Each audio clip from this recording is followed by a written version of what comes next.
The UAE president's trip to Doha, therefore, was more than a courtesy call. It was a carefully choreographed message at a critical juncture.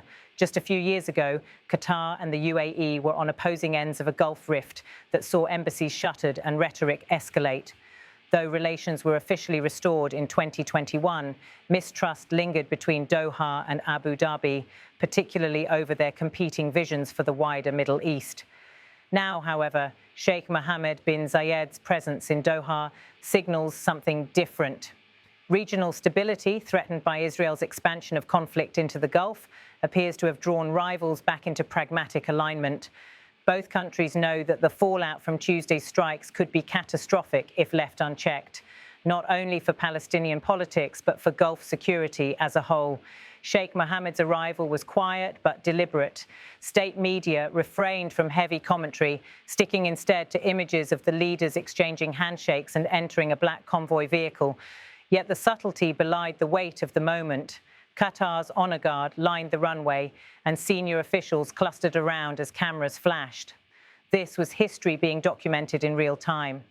Behind closed doors, sources suggest discussions were set to focus on three urgent themes: security coordination. With Qatar now directly struck by Israeli jets, the Gulf states must reevaluate their defensive strategies. The attack on Hamas leaders in Doha complicates the already fragile mediation role Qatar has sought to play in the Israel-Palestine conflict. The Gulf Cooperation Council, GCC, faces pressure to present a unified front, though divisions persist over relations with Israel and Iran. Sheikh Tamim is expected to push for a strong joint statement condemning Israel's strikes. Whether the UAE, which normalized relations with Israel in 2020 under the Abraham Accords, will agree to such language remains to be seen. What is clear is that the two leaders recognize the danger of escalation spilling into their own capitals. In his televised remarks prior to the meeting, Sheikh Mohammed hinted at caution rather than confrontation. Sheikh Mohammed bin Zayed said, "The stability of the Gulf is our collective responsibility, and dialogue remains our strongest shield."